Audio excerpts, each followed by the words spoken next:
یہ سورہ بنی اسرائیل کی آیت ہے۔ اللہ کریم نے فرمایا وَاذْكُرِ اسْمَ رَبِّكَ وَتَبَتَّلْ إِلَيْهِ تَبْدِيلًا، فرمایا اپنے رب کا نام یاد کرو۔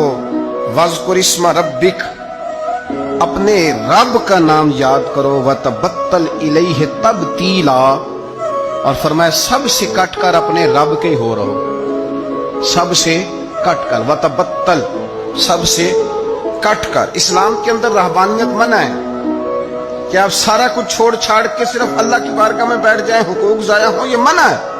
لیکن کچھ ٹائم تو ایسا ہونا چاہیے نا، وَتَبَتَّلْ إِلَيْهِ تَبْتِيلًا، جس میں دوسرا کوئی نہ ہو، ایک بندہ ہو، دوسرا اس کا خدا ہو، اور درمیان میں اگر ہو تو صرف وسیلہ مصطفیٰ ہو صلی اللہ علیہ وسلم۔ تو میرے نبی پاک صلی اللہ علیہ وسلم کے غلاموں، یاد رکھنا، ہمیں یہ حکم دیا گیا، ہمیں یہ بتلایا گیا کہ وَاذْكُرِ اسْمَ رَبِّكَ وَتَبَتَّلْ إِلَيْهِ تَبْتِيلًا، کہ اپنے رب کا نام یاد کرو اور سب سے کٹ کر اپنے رب کے ہو کے رہو۔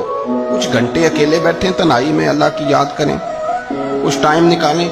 سیدنا عقبہ بن عامر رضی اللہ تعالیٰ عنہ ارشاد فرماتے ہیں، ترمذی شریف میں حدیث ہے، فرماتے ہیں میں نے نبی پاک صلی اللہ علیہ وسلم کی بارگاہ میں عرض کیا تھا کہ یا رسول اللہ، نجات کا ذریعہ کیا ہے؟ حضور نجات کا ذریعہ کیا ہے؟ نجات کیسے حاصل ہوگی؟ ہم بچ کیسے سکتے ہیں؟ تو نبی پاک صلی اللہ تعالی علیہ وسلم نے 3 چیزیں ارشاد فرمائیں، فرمایا یہ 3 کام کر لینا، اللہ تمہیں نجات عطا کر دے گا، تم بچ جاؤ گے دنیا اور آخرت میں۔ 3 کام۔ حضور کون کون سے؟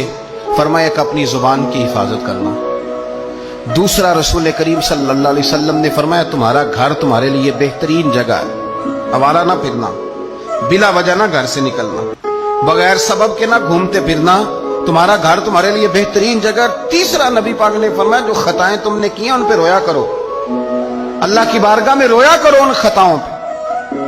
تو تھوڑا سا اپنے گھر میں رہ کر عبادت کا مزاج بنانا، تقوی کی طبیعت بنانا۔ میں نے بہت پہلے کہا تھا کہ بچوں کو نماز کی عادت تب ہوتی ہے جب اپنے گھر کے اندر ہم خود نماز پڑھتے ہیں۔ آپ گھر میں نماز پڑھیں گے تو بچوں کو نماز کا مزاج بنے گا، ان کو عادت ہوگی، تو تمہارا گھر تمہارے لیے بہترین عافیت کی جگہ ہے، نجات کا رستہ ہے۔ ابن ماجہ شریف میں ایک بڑی خوبصورت روایت ہے، حضرت عبداللہ ابن عمر رضی اللہ تعالیٰ عنہ فرماتے ہیں کہ ہم نے نبی پاک صلی اللہ علیہ وسلم کے ساتھ مغرب کی نماز پڑھی تو کچھ لوگ نماز پڑھ کے چلے گئے اور کچھ بیٹھے رہے، یعنی قرآن شریف پڑھتے رہے ہوں گے، اذکار کرتے رہے ہوں گے، درود و سلام پڑھتے رہے ہوں گے، وظائف کے اندر لگ گئے۔ کچھ لوگ بیٹھے رہے، ان کا ارادہ تھا کہ عشاء کی نماز پڑھ کے جائیں گے۔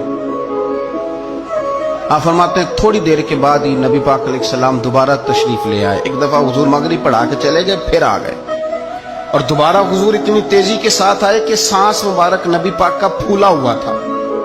حضور آئے اور گھٹنے کے بل حضور بیٹھ گئے اور فرمایا ابھی ابھی تمہارے رب نے آسمان کا دروازہ کھولا ہے اور اس نے تمہارے اوپر، یہ جو تم مغرب سے عشاء تک اللہ کی رضا کے لیے بیٹھے ہو، فرمایا ابھی اس نے آسمان کا دروازہ کھولا ہے اور تمہارے اوپر اس نے فرشتوں کے سامنے تم پر فخر فرمایا۔ اور رب کریم نے فرمایا فرشتوں دیکھو میرے بندے، ایک فرض پڑھ لیا ہے اور دوسرے کے انتظار میں بیٹھے ہوئے، یہ دیکھو میرے بندے، خدا خود میرے مجلس میں، دیکھو میرے بندے، دیکھو ہم تو مائل بکرم ہیں، کوئی سائل ہی نہیں، راہ دکھلائیں کسے راہ رب منزل ہی نہیں۔